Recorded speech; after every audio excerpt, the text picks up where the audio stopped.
Good evening. Welcome to Bending Not Broken, Redefining Asian Masculinity and Stories of Resilience. My name is Carol Chin. My pronouns are she, her. I'm an associate professor in the history department, principal of Woodsworth College, and last year I had the honor of co-chairing the Anti-Asian Racism Working Group.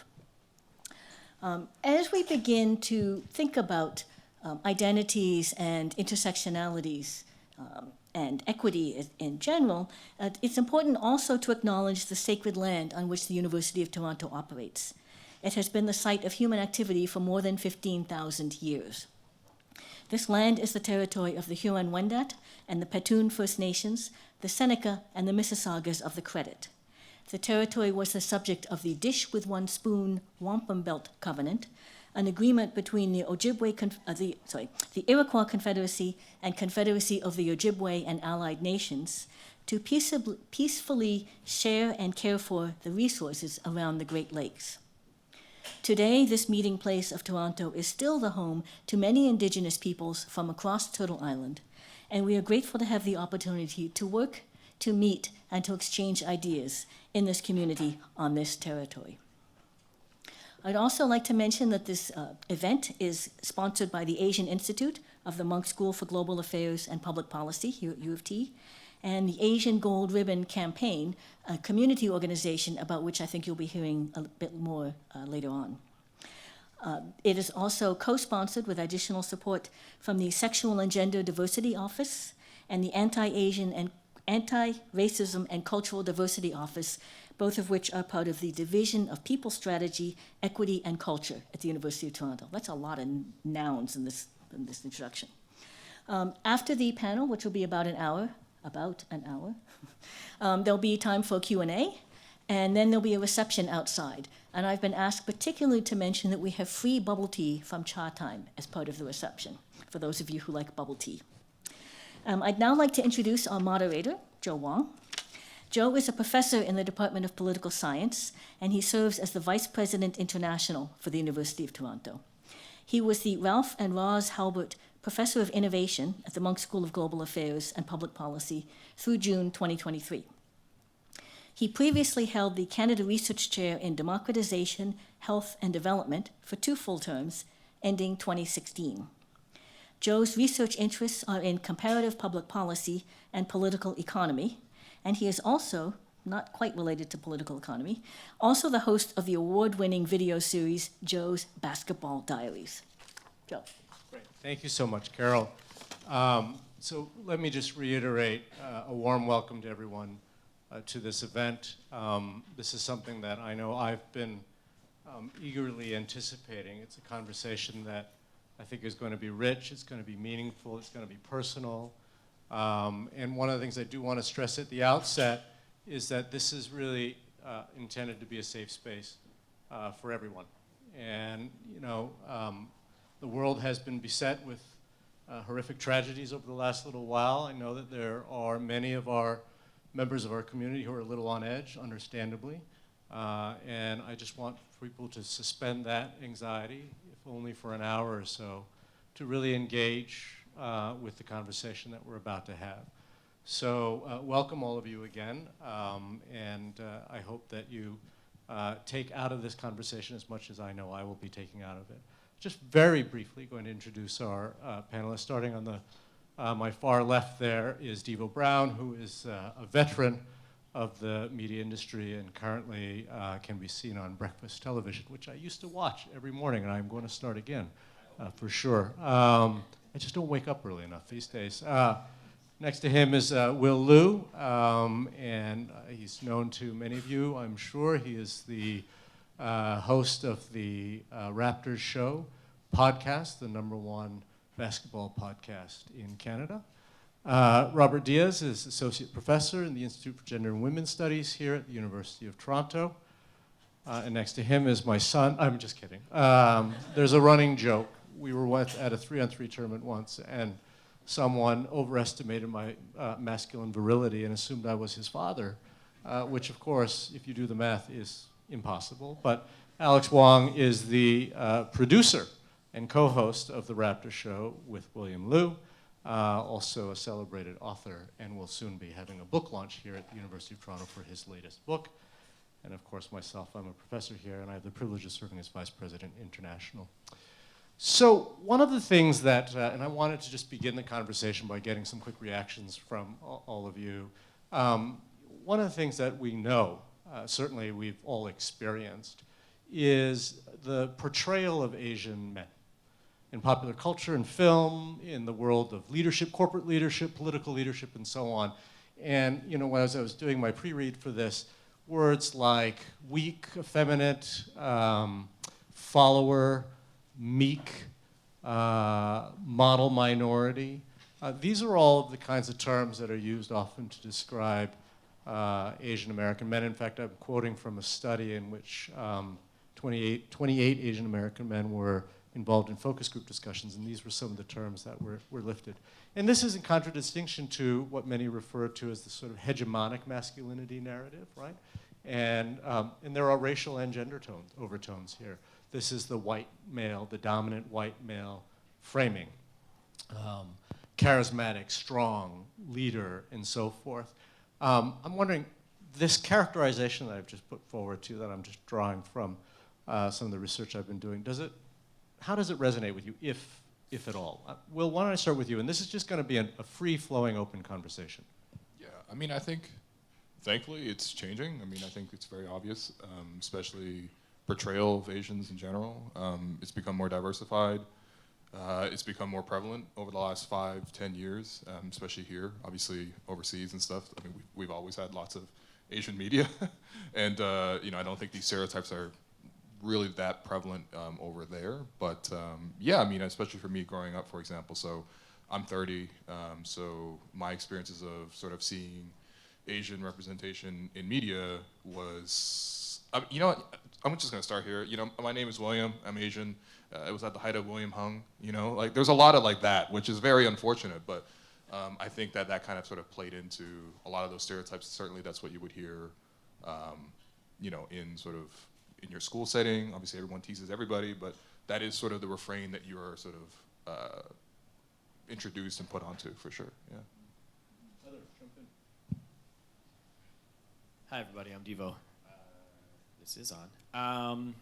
I think for myself personally, you take it back to childhood. I was born in Halifax. For those of you who don't know, it's east coast of Canada.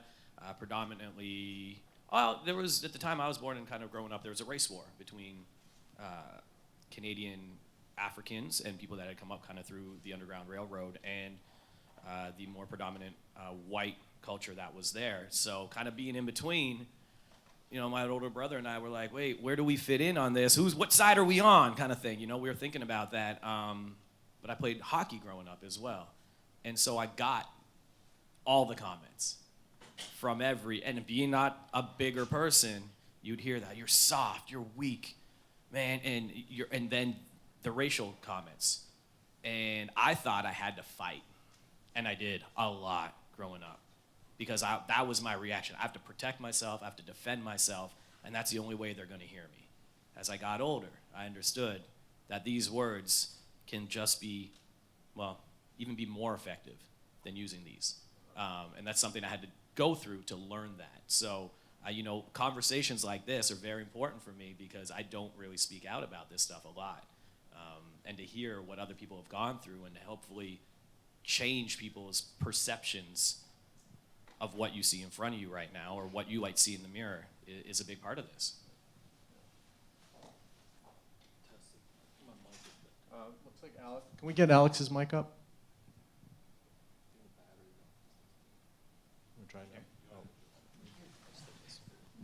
Sorry, guys. I think pivoting on what Will and Devo said as well, like growing up here in Toronto, immigrating here from Hong Kong, like you come here and I think a lot of those stereotypes are just like projected onto you when you're a young kid. Like when you're at school, you start meeting people that look different from you, kind of with different backgrounds and things like that. And I think there's just an automatic assumption that Asian men are like a particular way, like all those characteristics that you mentioned. And I think what's more interesting to me when I think about this topic is, as I've grown up and obviously getting into workspaces now, and being kind of finding your own identity, like figuring out your own voice and stuff in what I do, there's also a lot of pushback when you don't conform to those stereotypes. Like there's just an expectation from people that you're going to be, weak, timid, whatever you want to call it. In my position, it'd be like, it kind of, people have a negative reaction when I speak up about certain things, or when people like Will and myself and other people speak out about like issues that concern, Asian people or Chinese people in particular. So that's the one thing I found interesting too, is just what other people's expectations are on these stereotypes, is they get really uncomfortable when you actually act opposite to what kind of they expect from you. And what has the reaction been like? Is this something that's really posed a challenge in your career, or is it something that you're constantly having to battle and fight? Yeah, I think constant battle is a very good way to put it. I think there's been times in my career when I've spoken out, directly against like certain publications locally for how they've assembled their masthead when it comes to editors and writers, and just the composition and the lack of just like minority people. Like this is not even just like Asians, right? And a lot of times when you speak out about those things or you talk about those things, like people aren't trying to have concrete conversations about those things. And then somehow I always find it funny. Like I talk to a lot of other people. I know Shireen Ahmed is someone that you know well, and someone in the sports media industry who speaks out a lot about these issues. Somehow, like when you're minorities like us and you speak out on these issues, you're being framed as like a difficult person, and then people continue to kind of shy away from you and don't want to have these conversations. When all we want is just a constructive understanding of what's going on, and to point out things blind spots that other people have, right? Yeah, well, first, thank you everybody for being here. And thanks also to my co-panelists. I think amazing conversation already. Since people are talking about their background, I grew up in the Philippines. I moved from the Philippines when I was 17. And so majority of my life, I grew up actually there. And then I went to an all-boys school, which is a Jesuit school for high school and elementary. I come from a family where my mother has 12 siblings, and I have 50 cousins, and like 48 of them are women. So it's not a surprise I'm in a women's studies department. I would say, so I say the story, right? Because I think one of the things in the kind of representation stuff you're talking about is that, I think growing up gay, going to an all-boys school, being raised by a matriarchal like space, right? You start realizing that not only are we, as for me, like seeing all this representation on TV or in new media or popular culture, the question then becomes, if this is the bad representation, what does a good one look like, right? And I think I ask that question always, because then, for example, right, if one is seen as weak, is aggressive the other answer to it? Or can we reimagine a different way that we identify masculinity? And how might we think about masculinity as a more open, imaginative space, but also a space that sometimes we don't even choose? Meaning like, as a cisgendered male, regardless of how I act, I will always be in a much more privileged position than another colleague or another coworker or another person who's not a cisgendered male in these spaces, right? And so then actually masculinity is not just about cisgendered men, right? It's actually about how it gets to have meaning, especially when cisgendered men get attached to it. And so I think for me, it's about understanding the kind of openings that a stereotype offers and its limits, and also being mindful of how resistance to it looks like. Right? So the resistance part is something I think it's really interesting, and I think we all engage in different kinds of resistance at different points. Sometimes it's to talk amongst friends about the experiences that you've had. Sometimes it's thrown down the gloves, right? What are some of the ways in which you have found that you have tried to resist, right? And try to correct some of the stereotypes that may be ascribed to you, or the expectations that may be ascribed to you? Anyone? I can go. Yeah. I think a lot of times, and I don't know if the bar is like being set too low, but like I feel like, with what Will and I do, like with our show, like there's not a lot of people that look like us and have our experiences in the sports media industry. Sometimes just making sure that we present ourselves as ourselves when we talk about sports, when we're on air to an audience and stuff. I feel like sometimes that alone is already a pushback, because I think in a lot of these spaces that we all occupy, there's just, like you mentioned, there's just expectation for us to conform and act a particular way. And there's always kind of this blueprint, and this blueprint is set based on people who don't look like us, who don't have the experiences like us. So I know it's very cliche to be like, staying true to ourselves and being who we are, but like Will and I have these conversations all the time, like privately, like it's very important to us that, the fact that we have a platform in our space, that we use that platform to be ourselves, and hopefully, like, as a byproduct of that, we're able to connect with people out there who not just have a shared common interest as us, but have shared experiences as us and are able to connect with us in that way. Yeah, I mean, it's funny because I think for a lot of these events, we get invited and they're like, we think you're a good fit for this because, we feel like you've like really strongly represented Asians and you're a positive representation. And I was like, that wasn't like, I guess the explicit intent of sort of what we were doing, but I think to what degree that these things were really intentional was something, for example, really unique about designing a show, especially something that's like widely received on a really big platform, is just like, we get to sort of dictate sort of how that show looks, and we almost overrepresent in a way, in the sense that we end up talking about Asian things all the time. And I think that, of course, we're offering a very specific scope. Obviously, we're both Chinese, for example. The scope of Asian topics are much larger than just China, but I think that we intentionally put that there, and I think just by us sharing our own personal experiences, I think people get to understand, like, wait, this stereotype really doesn't really fit, or that this doesn't really hold any water. And I think it reminds me a lot of, like, again, going back to my experience of growing up here, also as an immigrant. Again, like when I first got here, I didn't have these ideas of myself or sort of what my people are. And you go through this phase, for me it was in middle school, was like, you know what, I'm just gonna fight back, and I'm gonna sling back stereotypes of other people in response. And this was sort of like, we're just sparring essentially the whole time. And then you get to a point where you're just like, actually, if none of these things apply to me, or if I don't feel like this is really accurate to me or the Asian friends that I have, then what am I doing continuing to do this? And I think it just starts to, I mean, obviously this is for a younger audience, but like, it starts to make you question in terms of like where these things even have merit. And I think that was a good entry point into thinking about, okay, what is, especially for a younger age, like what is racism? What is sort of like the history of how these ideas came to be? What was the intention behind these ideas? Sort of what kind of system set up these ideas? And I think that's sort of been like a constant journey ever since. But yeah, tying back to sort of what we do, like when you can represent and show up for yourself, I think people get to see you rather than the stereotype, and I think that intentionally breaks it.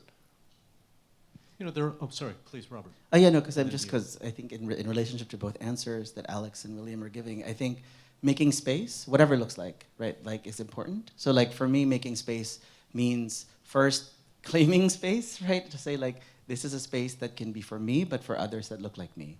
But then it also means making space for others, right? Like that actually, I will have to call out something when I hear it, or see it, or witness it, because it has to be there so that another person can understand that they can occupy another space too. And then also make space, meaning for accepting that sometimes, like you're tired, and it's an act, and it's a labor, and it's work, actually. And so we always think of self-care as something that is, that's something that you just kind of have to do. But actually it's hard to do, especially when there's structural stuff. So I kind of want to thank both folks for speaking, because I think it is something, it's an act, right? It's also something that you actually willfully do to make space for others and yourself, right? I mean, just kind of jumping off what you guys are saying. So the platform I'm on is a national TV show each and every morning. And when I first started doing it, I'm like, man, this is cool. I started off in radio, and I was doing parties and events and top 40 radio, and I still do that. But getting to the TV side of things, I got there and I looked at it and I was like, man, I'm the only one. I'm the only one that looks like this, which is part of the reason they wanted me. But there was other people like, shave your beard, cut your hair, don't wear certain, because that's how you resist. You be you, kind of what you guys were saying there. But you also, and to what you were saying, Robert, is making space for others. If I can change the 68-year-old person that watches our show in Peterborough, Ontario's opinion of what they think a South Asian male is, then I just did my job. If I can do that one person at a time, that's my job. But there are days where I'm like, man, this is heavy, because I feel like I'm carrying it. You know, anytime, like, we did this through the pandemic, we did it through Black Lives Matter when it was very intense.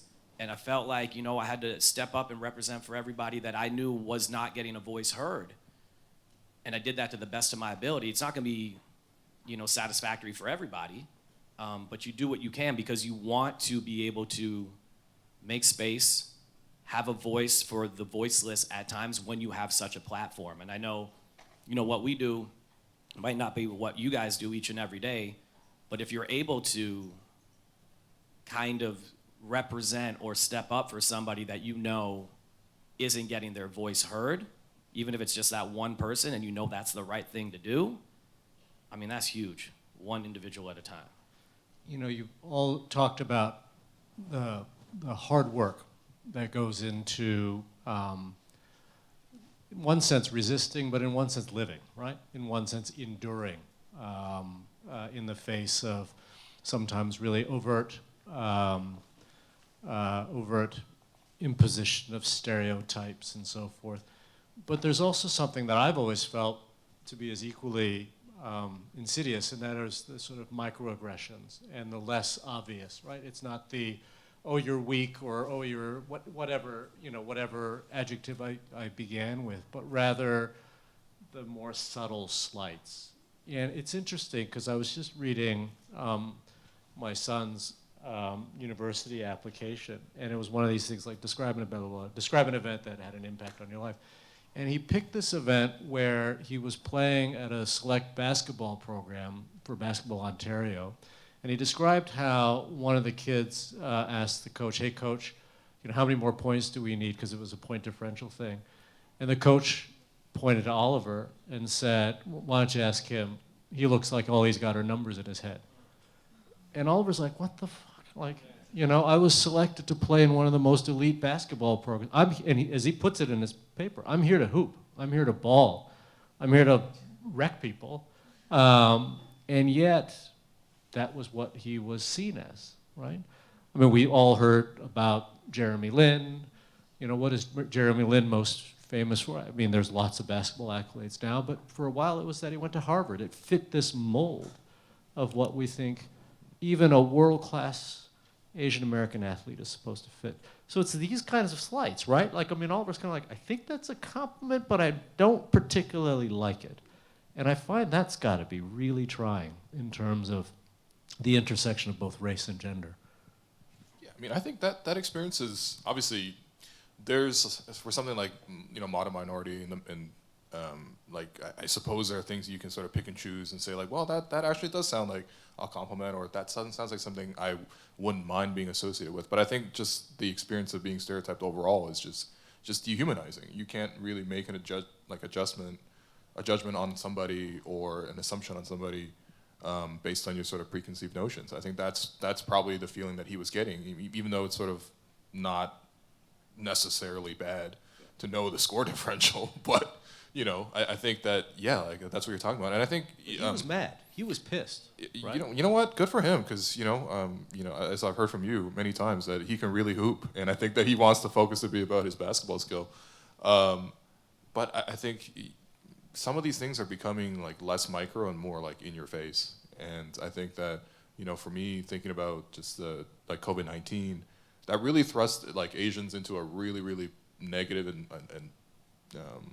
prominent spotlight, sort of this global challenge that everyone's facing, and sort of who to blame. And I remember one instance that actually involved Alex was he was just walking around in Chinatown, And somebody came up to take a photo of him. And I don't know if you knew what the photo was going to be used for, but it was just Alex outside in a mask because this was like 20. I wasn't aware someone was taking a photo. They were just taking like a street photo. I Oh, guess. okay, Yeah. just awesome, great, no consent at all. And the story that the photo was used for was sort of just something about COVID-19. And when it was shared, I think Alex, you posted it. It was like, oh, haha, I'm in the paper. Meanwhile, I was like, this is so fucked up. Like, you don't understand. Like, you cannot be using pictures of Asians, even in an implicit way, in articles linking to COVID-19 in that way. And we had a whole discussion about this, I think, in our private group chat about like, is it a joke? Is it not a joke? And I was very heated the whole time. You were very heated. I just liked the photo. I'm sorry I didn't go to that space. You in just that liked your moment. outfit that day? I totally agree with your point, though. And I think it's like thinking about all this stuff. I go back to what Robert said, too. Just about like making space and also just like making space and sometimes like making space for ourselves and like opting out and like the exhaustion of it. Like even Will talking about like COVID-19 and the pandemic. Like I just remember, at the height of like, all the violence that was going on and like just there were so many people reaching out suddenly like because we're in the media, like specifically people just wanted to hear my opinion about these things. Or I actually was part of like a panel that like MLSE organized and stuff. And like when I look back now, That was a token panel, sorry. yeah, we could get into that. But I think the thing is like when I look back now, it's like, yes, like we were devoting so much energy to this stuff. But it's also like sometimes we do need to take a step back, like Robert said, and just acknowledge the fact that people ask a lot of us, right? Like people only ask a lot of us when they need us for these specific things. And then when we want other things, when we want things to be heard in spaces that don't benefit them, they're not there to come to the table to have those conversations. And that's been like just an underlying frustration. And it's like, when you guys were talking about this stuff, that's what came up to me. It's just like, I don't know if we've all individually, like not just us on the panel, but people in the audience as well. It's like, just acknowledge the like exhaustion that we have to deal with when you talk about like microaggressions and all these things. One of the studies I was reading in advance is that Asian American men who engage or use avoidant coping strategies to deal with model masculinity or hegemonic masculinity are more prone to exhibit depressive symptoms. It's an emotional toll, it's a mental health toll as well. And this is something that we have seen in the literature. And because of the ascriptive sort of characteristics that are placed upon Asian men, and the kind of so-called aspirational hegemonic masculinity. It strikes me that this is something that is very real, and apparently, according to the research, increasingly chronic as well. These mental health challenges. Yeah, and like I think, like one of the things, I've been in Canada for 11 years, and I have to say, like, nothing pisses me off but passive-aggressive forms of racism. Like, I'm like, am I crazy? Like, am I imagining this is? No, but it is racist. But wait, what's going? Like, there's something about the kind of But gut. they're nice. Yeah, they're just being polite. But wait, that's fucked up. Yeah. So there's something about like the kind of gut feeling about something, right? That I started learning. But I also want to say, like, just going to what everybody said. Like one of the things I started learning living here is to really be cautious of like exceptionalist narratives, right? Like, oh, that doesn't happen in Canada. It's multicultural. Like, we have a version of it that's better than the US or whatever. Like, and I say this because, having lived in all three spaces, the Philippines, the US, and in Canada, I felt that it was actually much more challenging to challenge racism here. Like, I think that not because I think it doesn't happen or it's indirect, but because I think empathy gets to be harder to practice. Meaning, like, I think, like thinking about cases in the US, for example, where Asian American populations are being pitted against Black populations around affirmative action, et cetera, right? I think here, because of multiculturalism, we all see each other. It's like, oh, we all get our turn, right? But I think the problem with that we all get our turn is that we don't realize that who gets to decide how we get our turn, who gets to decide who gets the piece of the pie, and why are we not challenging the person who gives it, right? And so I think part of the problem with this kinds of microaggression is that they get superseded by larger things that we think are rules, multiculturalism, tolerance, all these things that we support. So it's like when in my research, I interview LGBT Filipinos across Canada, and they will experience so much racism and oppression. And then my final question is usually like, oh, cool, so do you think you like Canada? They're like, oh, I love it. It's so multicultural. And I'm like, wait, you just spent an hour talking about what's happening to you. But I can't say anything. So, because you can't, you're interviewing. But I think that's what I'm trying to say. It's like, it doesn't, so it's micro and macro, but actually the larger question is like, how does it stop us from thinking about empathy or thinking about what's happening to others or ourselves in a way that allows us to let go of these kinds of, things we kind of aspire towards? Will, you began actually by saying, and I want to turn to Devo to start this part of the conversation, but you began by saying that in your mind, the image of the Asian American or Asian male is changing, right? It's no longer the sort of 16 candles, long duck dong image that I grew up with in terms of this is the portrayal of me on the big screen. And I agree with you. I get the sense too that things are changing, but I can't quite put my finger on it. Devo, I was wondering if you wanted to weigh in on this, and then we'll hear what others have to say. I agree. I think it is changing. It might not be changing as fast as we all would hope, but my kind of focus on the show, I do TV, movies, music, and kind of that entertainment world and lifestyle. And when I get to go to LA to do interviews, and I'm not just having the same old kind of 5, 6, 7 actors and actresses that are in that world that are usually dominating that world. Now you're seeing, oh, there's a new generation that's coming up. Oh, this generation is very diverse. Oh, even there's an older generation that's starting to get more.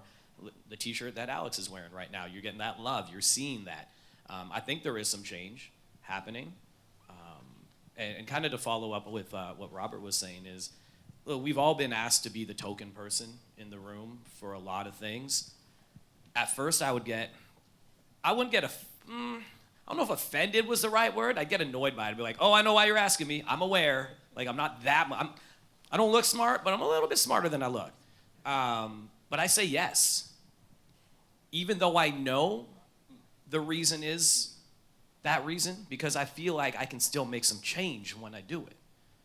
And so I encourage people, even if you're really against what it might be or you don't want to do it, don't do it.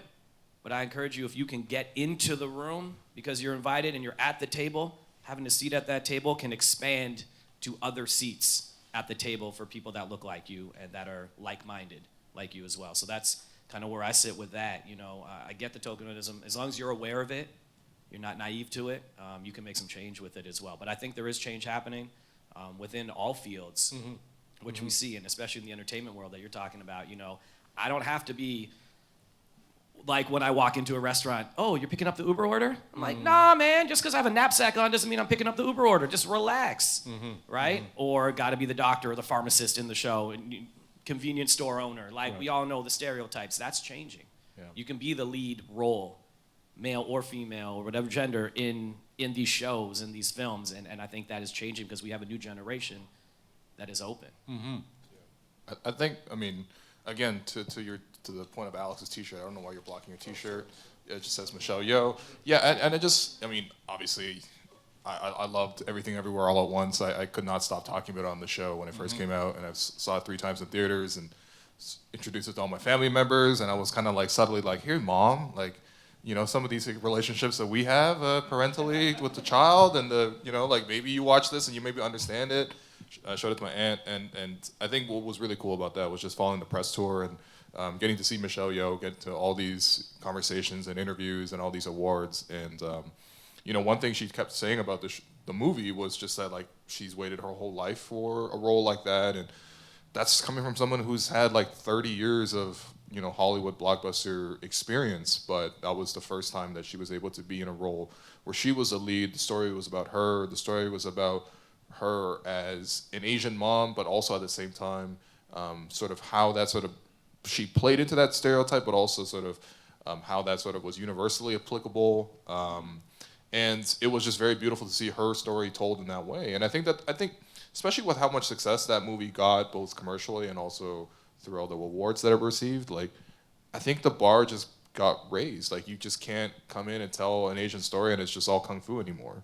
You know, like, I love kung fu. I love Rush Hour, but like, you know, like we've now gotten a taste of like what true Asian storytelling kind of looks like, especially even over here. You know, you see that a lot, obviously, with Korean film is having an amazing moment, and all the stories that come out of that. And I think that's what I mean by like the representation, at least sort of the passive sort of culture representation is improving.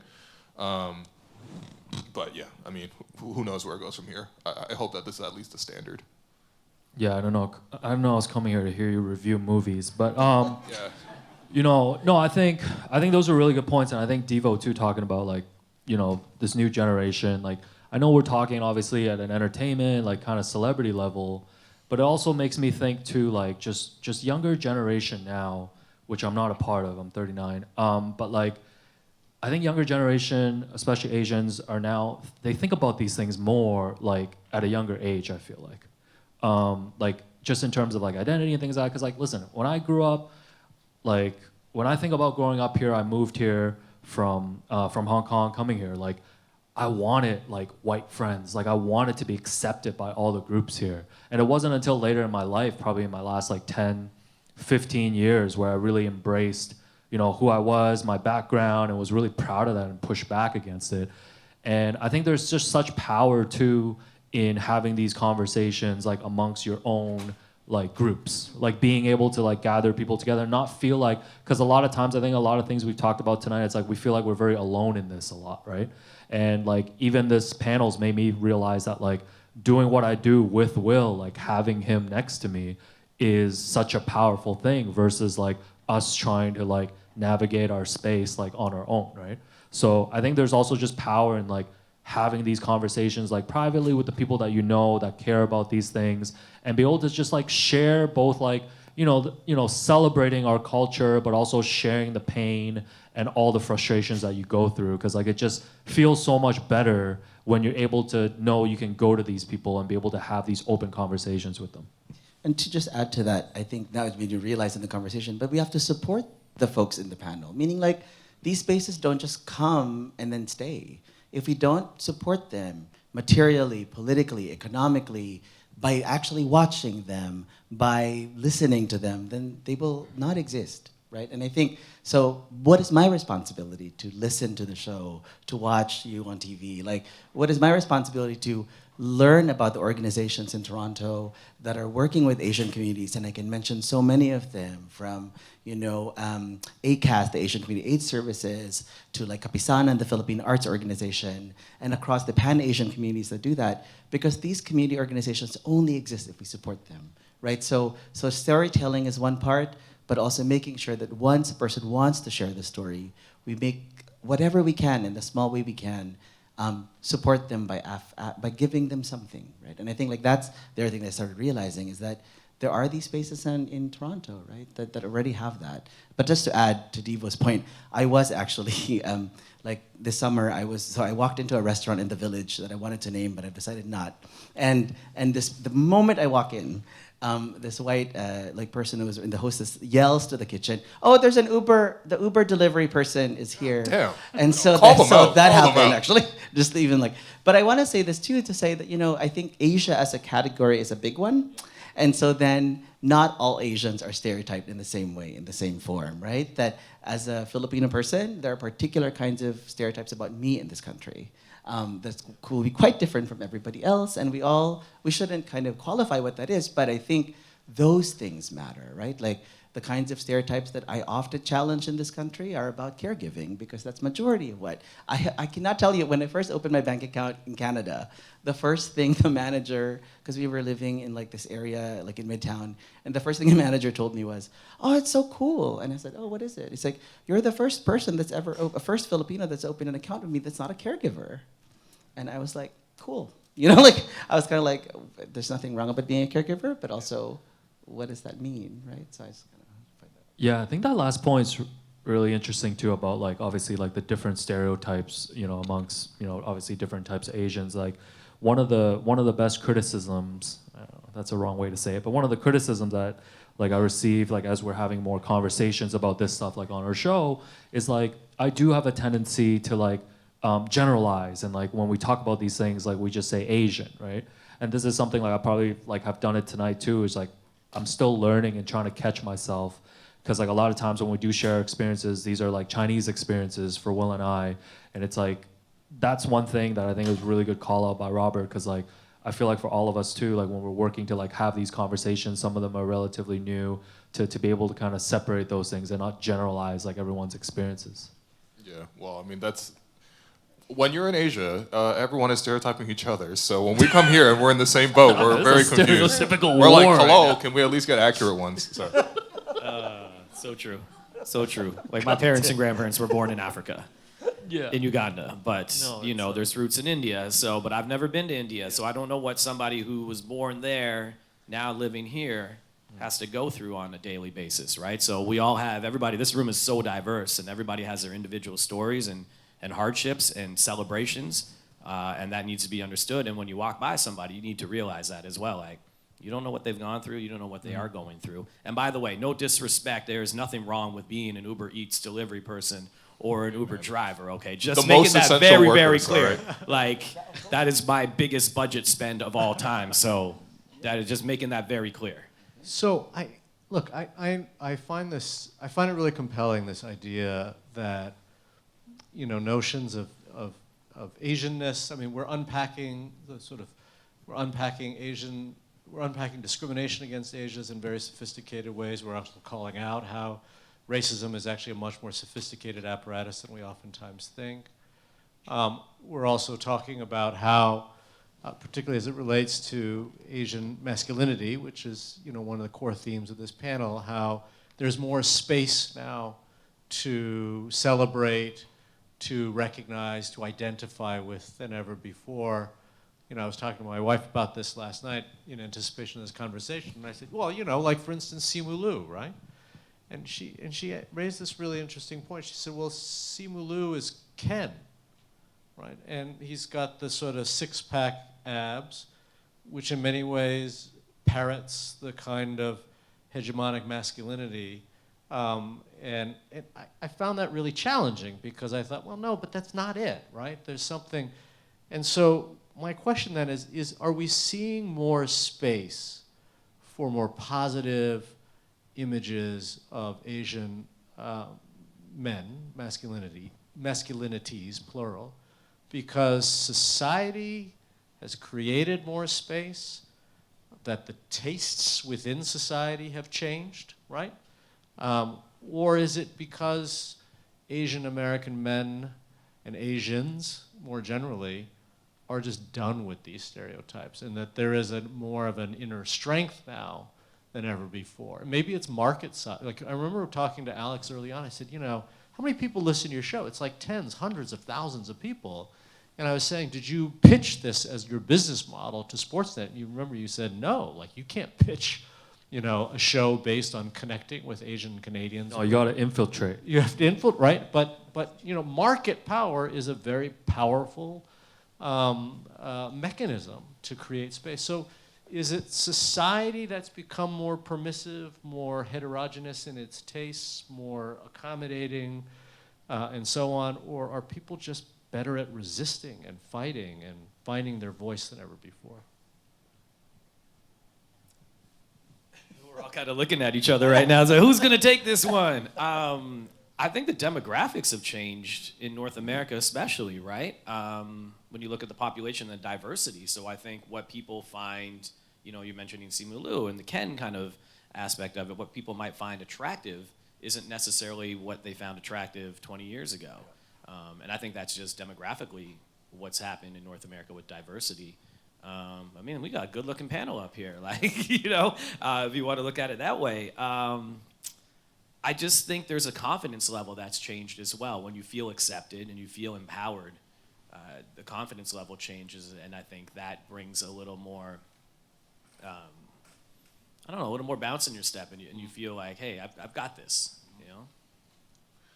I think it's hard to say. I think it's got to be a little bit of both. But I mean, you know, we do live in a capitalistic society, and like we see things are really commercially appealing as sort of that's the standard of success, you know, and we've seen a lot of, you know, Asian music acts, for example, like K-pop's become so big, and sort of people attach themselves to that, and yeah, when you grow up in that kind of society, like when I think about, for example, when I was growing up, sort of like even something simple as how do I present my hair, I would try to just, I don't know, cut it like how I would see it in the movies. You know what I mean? Like, I guess I didn't have a specific hairstyle in mind, and it was like a little Fallout Boy, you know, a little like, you know, like Jimmy Butler at Media Day. Fans, any NBA fans here? You know, yeah, Pete Wentz, that's a good one. Yeah, there we go. I did not actually listen to music, but I had hair like that. And I look at my younger brother, who's like, you know, university age. He's 10 years younger than me. He's got a cool K-pop haircut, and like, even me saying that to him, I feel like a grandpa every time I tell him that. But he does. But he has that experience because he has that example that's sort of put in front of him. And I think, again, like when you see that something's being received well, you give yourself more confidence to sort of be that as well. And I think that's why it's really important to like show different variations of like what it means to sort of like, you know, be represented, for example, in a positive way for Asian, you know, males. Because I remember for my era growing up, and like, the thing was like, oh, there's gonna be certain women that we can't date because like, you know, they don't see Asians like that. And I'm like, that you gotta go beyond that, my friend. Like, please. Like, even back then I was thinking about like, this is such a shallow idea. And I think that's still sort of true to this day. Like, obviously there are things that, you know, like if you look at Simu for an example, it'd be like, wow, I would love to be seen as Simu. I would love to be seen as having a six-pack and, you know, dancing with Barbie. But like, that's not tangibly meaningful to the average person. I think there are other examples of representation that people cling on to more. And yeah, finding that strength to sort of be yourself or be your truest self is always a life journey. But I think that, more than anything else, is sort of what I always see as like a positive example of being male or just being human in general.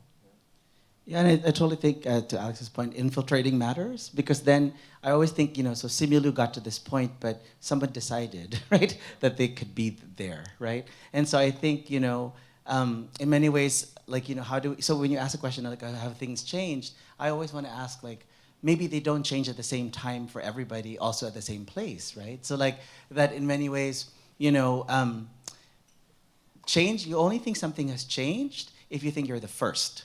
Right? Like they're like, I'm the first to do this.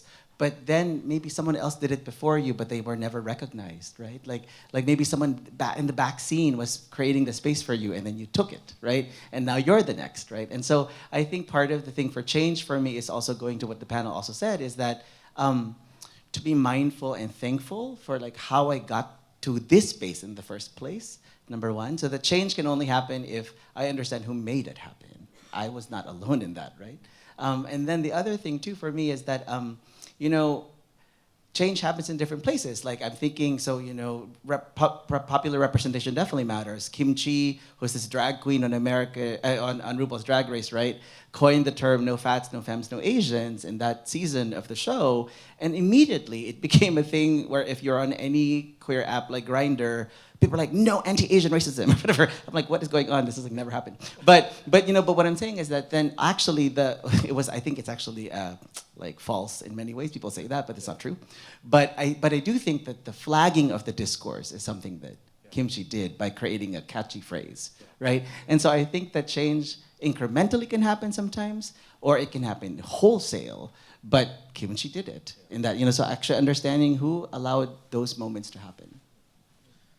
Yeah, I think too, like the audiences have gotten smarter when you talk about like, there's more space now for like Asians to get recognized, because like, you can't just get by anymore, I feel like. I mean, I'm sure there are certain Asian kind of entertainers that still do just get by because they're Asian and they play into tropes and like stereotypes and stuff, but it's like, the audience is too smart now. It's like, they'll distill and let you know right away what's good and bad, and I think the best thing that's happened now is like, when you talk about like a movie, like when Will was talking about like Everything Everywhere All at Once, you know, all the conversation I heard was just, it was a good movie, and then it was a good movie on merit, and then the second part of it was about the diversity of it and the Asian experiences that people were able to relate to, right? Same thing I think about like, I don't know, like comedians, like a Ronnie Chang, like when I think about him, I just think he's funny. I don't think he's funny for an Asian. You know what I mean? Like, I feel like that kind of tag is starting to get removed, and like people are starting to see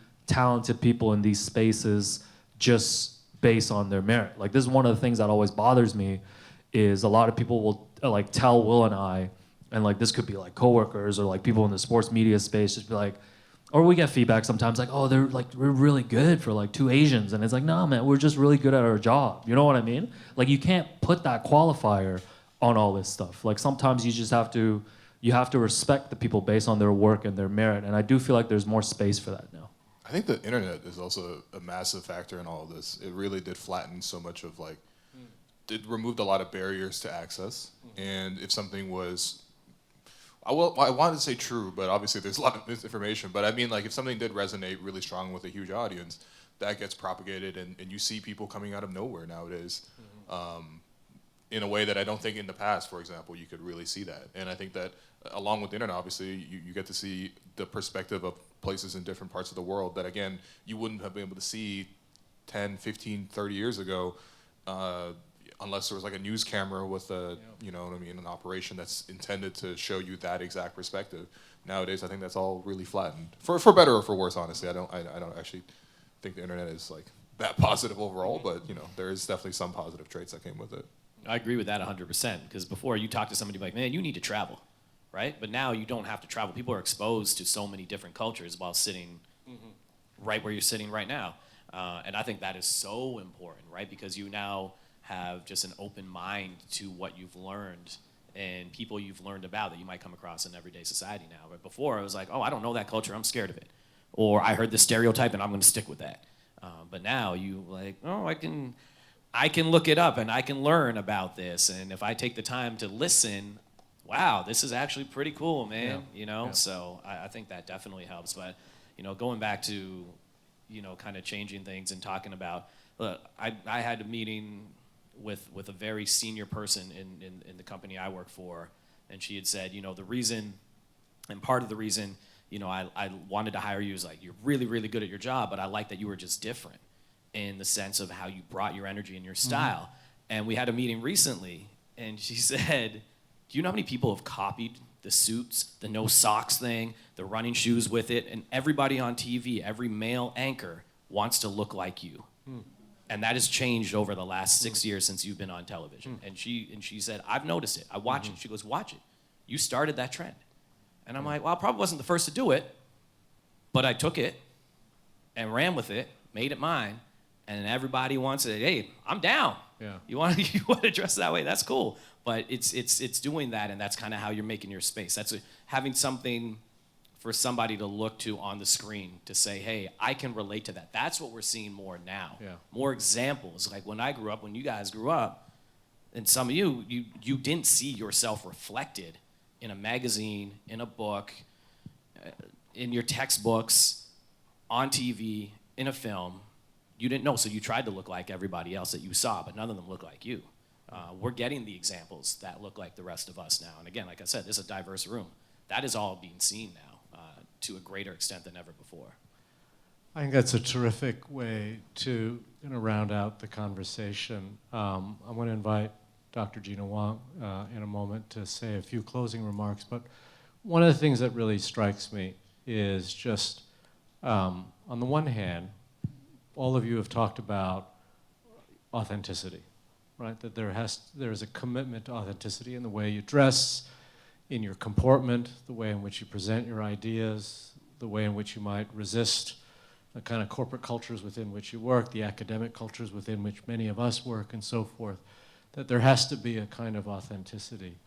Yet at the same time, you know, I applaud all of you because it takes an enormous amount of courage and resolve. Right? It's not easy being authentic, right? It's not easy to take the chances and the risks that you've taken.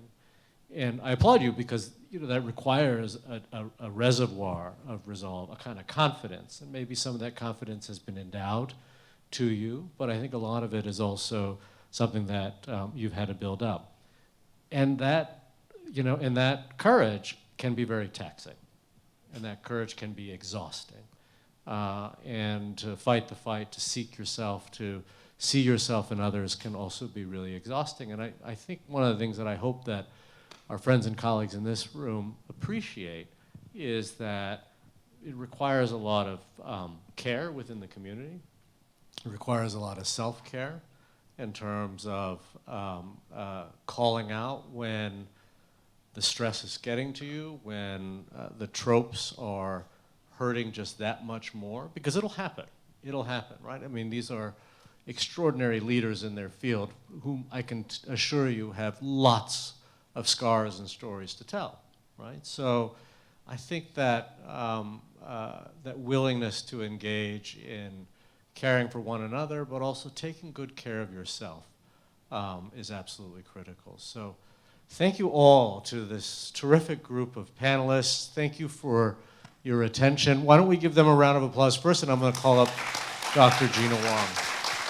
Thank you. Thanks, Joe. There's like so many Dr. Wongs out there. I'm just kidding.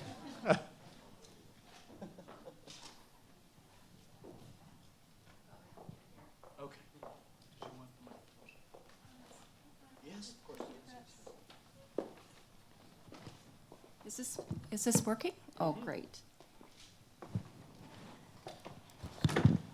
It's so true. You're all such good-looking men. Thank you, everybody, for coming out today. We at the Asian Gold Ribbon Campaign, so I'm the founder, Dr. Gina Wong. We've been thinking and planning about this event for over a year, really noting the importance of giving Asian men a voice and knowing that there's such an evolution of the identity of who Asian men are and what they're becoming, and these inspiring folks right here who are also public figures get to set some trends and get to really normalize and validate what I think a lot of Asian men are feeling. And I can also tell you from our Asian Women's Summit that, you know, that struggle, that exhaustion, that, you know, feeling of vulnerability and being asked to do things and put into categories and to decide if you want to be in it or not, it's really exhausting. And, you know, so there are a lot of themes. And I think there's something called racial battle fatigue, which is like adrenal fatigue when you've just had all these micro and macro aggressions and being the one, the few, the only that is doing what you're doing. It's wonderful, but it does, you know, get to a point where it really affects who you are. And I know that these gentlemen, you know, do a lot to take care of that and modeling that. And, you know, I was reading something that talked about how Asian men in Toronto, the incidence of being attacked physically and them reporting it is so much higher than women, and that Asian men are actually the least likely to seek out counseling support. So, you know, we need to really make sure that we increase the culturally specific, you know, language appropriate, sexually affirming mental health services and increase Asian men's mental health literacy. And this is a start. There's so many more conversations. And yeah, it's a pleasure for us to be here. And thank you to all the sponsors, to the U of T, to the Monk School, to the Center for Diversity, everyone here, thank you very much. And we have these little gift bags for our panelists here that we'll maybe give to them a little bit later. Thank you so much, everybody.